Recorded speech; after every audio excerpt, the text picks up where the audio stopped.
We've been discussing the past a lot lately. And so I dug up the Slam Sports Forecaster 1990-2000. There's Mark Messier in a Canucks jersey. Drink it in, boys and girls. It was this last year in Vancouver. This was the retirement of Gretzky. And it's interesting because there's some stuff in here. I'm going to try to comb through this and find the stuff that's important. But there's some interesting stuff in here. Because this is from, 17 years ago, 18 years ago. How far have we come? His golf game could be a bit better, but other than that, Wayne Gretzky has no complaints at all about retirement. He does have some ideas on how to improve hockey, though. We've got to figure out ways to open up the game, he said during a recent interview. There's no question about that. So, right away, they're talking about how the game has lost some offense. And he gets into that. He has no regrets about his decision to retire from hockey, and he's sure the game will be fine, fine without him. It'll be fine, he said. I think guys like Jaromir Jagr and Eric Lindros, Timo Solani, and Peter Forsberg, those kinds of guys are such great players. People said, well, what happens if Gordie Howe retires? What happens if Bobby Orr retires? You just find ways. It goes on. Nobody's bigger than the game, and those guys will do very well. The game will be fine. And he talks about where he'd want to coach or what he'd want to do, and none of that really matters. He talks about how he thinks they should eliminate any regulation about curvature of the stick. If they want to increase offense, just let them play with a boomerang. Who cares? Who cares about the curve on the stick? That's an old fan thing, though. I think we need to figure out ways to speed up the game, Gretzky continued. Maybe one of the ways is to eliminate the icing call from behind your own red line and make it from your own blue line. So if you step over the blue line and make a pass to a guy and it goes in front of him and it goes all the way down the ice, it's not icing. You're not meaning to ice the puck. You're trying to make a play. Most of the time you ice the puck when you're in trouble in your own end. You fire it all the way down the ice. But how many times do you see a play where a guy stopped? How many times do you see the play stopped when a guy is between the red line and blue line trying to make a pass and it goes all the way down the ice? Face it, it's accidental. Like most hockey fans, Gretzky's concerned about proliferation of defensive schemes. Hockey should not be soccer. The occasional 1-0 game is fine, but lately goal challenge games have become the norm. The players are so well coached now defensively. The systems are so tough. We got to figure out ways to open up the ice and give people the opportunity to score. Right now, there's not even the opportunity to score because defensively, guys are so strong. It makes it hard.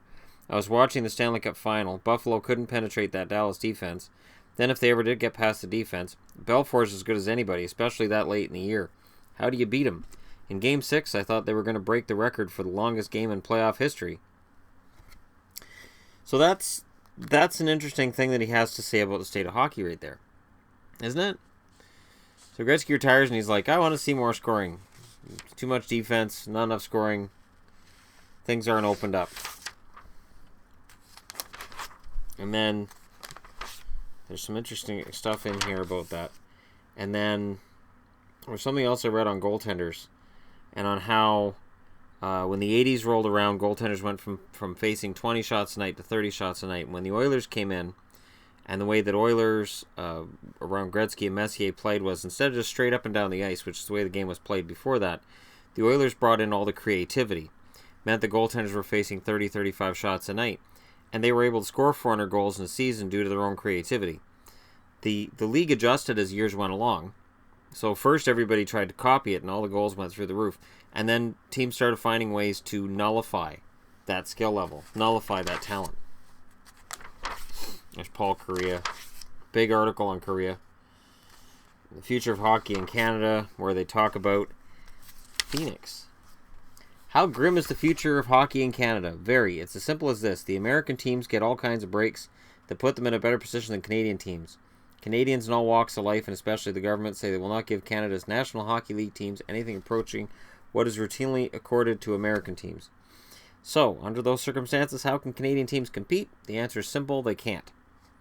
Start by looking at financial arrangements of the arena. All the new Canadian buildings in Ottawa, Montreal, Toronto, and Vancouver were financed by private concerns. In all 4 American cities awarded teams in the latest expansion, every arena was totally or partially funded by taxpayers. In St. Paul, for instance, Minnesota Wild will play in a fancy new arena that will cost $130 million US. The teams are responsible for only $35 million. Moreover, they'll make that $35 million back in a hurry. They're committed to paying only $6 million annually, and in return, they'll get all arena revenues. That's wrestling, tractor pulls, concerts, college basketball, you name it. If it's in that building, the Wild get the revenue. Even that deal could be a lot better. Compared to the deal the Nashville Predators were given when they emerged into the league last year, the Wild got fleeced. For starters, the Predators were given an 18,500 seat arena built at a cost of $145 million. When the expansion team was awarded, the arena was remodeled to add luxury boxes. The city picked up the tab, a further $14 million. And since the Predators needed a place to practice, the city built that as well. The city contributed 25% of the $80 million expansion fee. So it was $80 million to get an expansion team when Vegas came in. A little different. Now that was a great deal, one that virtually guarantees the Predators owners a long, lucrative run. But no matter how sweet that deal may sound, you've only heard part of it so far. And that's it. And not one of the 4 NHL teams will have to pay property taxes, not one penny. If you want to avoid taxes in Canada, you have to be a politician. They're the only ones in the country who get tax-free allowances. In the United States, only 6 of the 20 NHL teams pay property taxes, and they don't pay much. And that's it, you know. And then they go into the whole how every Canadian team was structured and all this taxes, and they don't even get into the Canadian dollar being in rough shape. So that's an interesting point of view. Turn of the century, things were not good. Up and coming stars, Jamie Storr. That's cute. Storr was one of those guys who could have been, maybe, could have been. Situations to watch. This is interesting. It's a season of change. The crease roll, the most important game of 1998-99 season, ended with a massive crease controversy. The NHL has decided to go with a no harm, no foul approach to crease violations this season. So, because Brett Hull's goal shouldn't have counted, the next season they made sure it would have counted. Keep that in mind. This should satisfy fans who have complained long and loud about goals being called back for minor infractions related to the actual goal. As for goalies, look for them to be a little more belligerent, as their turf will likely be violated more often. Goals will still be reviewed for things like kicking the puck or interference, but it will no longer be illegal for the guy without the puck to have his skate lace in the crease. It was crazy. Is his skate in the crease? His skate's in the crease. Even though he didn't touch the goalie, the goal doesn't count. Ridiculous. 4-on-4 overtime. Talk about room on the ice. This idea may offend hockey purists, but it should be sheer excitement for fans. One less body on the ice for each team means different strategies. An emphasis on speed and finesse, and heck, even the losing team in overtime gets a point. The winning team gets the 2 points. Skating drills will become even more important with this little innovation. Are we inching closer and closer to a shootout format? Maybe. See, they were excited about the format. Excited about the shootout. Yeah. The Manhattan Project. The Rangers rebuild. GM Neil Smith knows he has to do something. In fact, just about anything is preferable to status quo in Manhattan. Gretzky's retired. Brian Leetch signed a massive new deal in the summer. That is to say, the Rangers need to be competitive this season after missing the playoffs for the second consecutive season. They signed Theoren Fleury, Valeri Kamensky, and Stefan Quintal in July, which will help greatly. Whatever the Rangers do, John McLean and Peter Nedved will be under greater pressure to help out offensively in order to take some of the heat off top goal scorer Adam Graves. Blue chip 1999 draft pick Pavel Brendel will also be pressured to make the team and excel early. And whatever happened to Christian Dubé? When people say if you didn't have a salary cap, you'd have the same team winning the cup all the time, or it's unfair, or it's unbalanced, I'd like them to meet the New York Rangers of the non-salary cap era. The New York Rangers, whose salary, I don't know if it's in this magazine. New faces. Theoren Fleury, free agent. Jan Hlavac was traded from Calgary. Brad Smith traded from Calgary. Valeri Kamensky, free agent. Stefan Quintal, free agent. They traded Dan Cloutier. Christian Dubé was a free agent, gone to Lugano. Gretzky retired. Mark Savard went to Calgary. Nicholas Sundstrom went to Tampa Bay. And Chris Tamer in the entry draft was grabbed by Atlanta. So their forwards were Theoren Fleury, Peter Nedved, Adam Graves, Valeri Kamensky, John McLean, Kevin Stevens, Todd Harvey, Mike Knubel, Manny Malhotra, and Eric Lacroix. And on blue line, you had Brian Leetch, Matthew Schneider, Stefan Quintal, Jeff Bukaboom, Peter Popovich, In net, you had Mike Richter, and his backup that year would have been LaBarbera, but I think they ended up signing Kirk McLean instead. This Rangers team, 5.4, 8.4, 10.3. I'm doing the math. 12.6. Just wait. Don't tell me to do the math on my own time. 13.2, 16.3, 17, 18, 18.7, 22, 25, 27, 28, 29, plus 5, $34 million in cap from the guys that they're showing. So $35 million in cap. Who won the cup that year? Dallas. Dallas won the cup that year. I don't know what that would prove. But yeah, the Rangers weren't shy with money. Didn't win them anything. And the Canucks weren't shy with money either. They were paying a lot of money to McGillney, to Bure, to Messier, and to a lot of guys who were fading Flowers. And it sure didn't help them. Didn't help them at all. In fact, the Rangers, they made all those signings and all those guys brought in. This is the year after. This is 2000, 2001. Here you go, Canuck fans. That's better than Messier, right? Felix Potvin? Yeah, no, I didn't think so. It wasn't Felix's fault. He was just weak on any shots high, really. Rangers, nightmare season, nothing but history. So they actually dropped 4 points with those additions. Fleury had an awful, horrible, terrible season. And the in-crowd, Thomas Kluchik. They signed Vladimir Malahov as a free agent. That was Mark Messier came in as a free agent. That was also a bad idea. Mike Mateau was brought in from the minors. Dale Purinton. Mike Mateau also was a Hobey Baker winner. That's why with Hobey Baker I go, it's nice, but whatever. On the outs, Alexander Daig left as a free agent. Kevin Hasher left as a free agent. Kevin Stevens was signed by Philly. And Matthew Schneider was claimed by Columbus. So it was out with the old. Kevin Stevens, in his last year, he only played 38 games. He had 8 points. Kevin Stevens was a guy who was this great power forward, and then he just fell off a cliff. I believe he ended his career in Pittsburgh, and he did well his last run in Pittsburgh, but he just fell off a cliff. Kamensky only had 32 points in 58 games. Yeah, there's Fleury. 64 points in 80 games, which is fine, but 15 goals, they wanted more than that from him. And they didn't make the playoffs. So there's something to be said for, if a team's got a lot of money, sure, it'll help, but nah. Oh, look, there's Toronto. The success or failure of the Maple Leafs falls squarely on the shoulders of Curtis Joseph. Absolutely. Leafs had muscle. Cujo needs help. So many fascinating angles with this, too. I'm going to look for... There's one more thing in here, and I'm going to pause the camera while I do it. Alright, so this is something interesting. I had to kind of use the magazine and use the internet. This thing that you have online. New Jersey in 99-2000 had a salary of $31 million. They finished 4th overall. The New York Islanders, 99-2000, had a salary of $18 million. Finished 26th overall.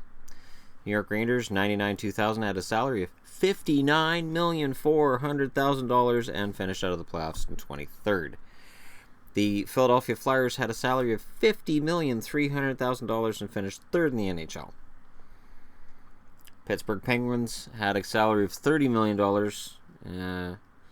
and they finished 13th overall. The Boston Bruins had a salary of $24 million, finished 24th overall. Buffalo Sabres, $30 million, $900,000. They finished 16th overall. Montreal Canadiens, $33,800,000. 18th overall. So that $33 million didn't get them much. The Ottawa Senators, $21,700,000.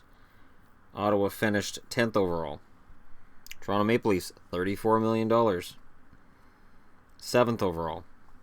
And going to salary cap area, they went 34, 41, 51, 65, and $62 million. So Toronto spent a lot of money on players. This is why people say, oh, well, lots of guys wanted to play in Toronto back in the day. Yeah, with that kind of money? The Thrashers had a $16 million under the cap. I don't know who they spent the $16 million on because that team was terrible. They were dead last by a mile. The Hurricanes, $27 million. They were 17th, just out of the playoffs. The Florida Panthers, $31.8 million. And they finished 8th in the league. Tampa Bay, $19 million. Finished 27th. They were the only team that was close to Atlanta. They finished ahead of Atlanta by 15 points. The Capitals, $28,300,000. They were 5th overall. Let me know when any of these match up. Do you say, oh yeah, I can tell the high salary teams. $32 million for the Blackhawks. Got them 21st overall. Columbus, $20 million. Columbus in their first year had $18 million under the cap. They didn't finish near the playoffs, but they played pretty well. The Detroit Red Wings, $98.99. $48.3 million. They were 2nd overall. The Nashville Predators, $16.6 million. They were ahead of the Islanders, Tampa, and Atlanta. So that's not bad. St. Louis, $31.3 million. They finished 1st overall. Calgary Flames had a salary of $21.6 million. They were out of the playoffs. They were 22nd. Colorado Avalanche, $41.5 million. They finished... Well, I know they weren't out of the playoffs. They were 9th. Edmonton Oilers, $99,200, $24 million. 14th overall. Minnesota Wild, their first year was 2000-2001. They had $11 million salary, their payroll. $11 million. The highest salary team, I think so far, is over $50 million, is $60 million. $98.99, $28 million for the Canucks. And that bought you 20th overall. The Anaheim Ducks in 99-2000 had a $35.1 million cap hit. Before the salary cap era, of course, they finished 19th. The Dallas Stars, $42.3 million. And they finished 6th. The LA Kings, $34.6 million. They finished 11th. Phoenix Coyotes, and they were Phoenix then, not Arizona, $31 million. And that got you 12th place. San Jose, $37.6 million. And that got you 15th overall. So there's no real rhyme nor reason. The funniest thing is, the last time I talked about, the salary cap just doesn't seem to help. The first thing people said was, well, certain teams are just going to spend tons of money and no other teams are going to be able to compete. Yeah, that's not how it works. Teams will go out, they'll spend tons of money. Teams like New York, Toronto, Detroit. You can spend tons and tons of money on players. It doesn't guarantee wins. So that's from the turn of the century, which I still remember because I'm an old fart. If you're an old fart, you'll remember it too.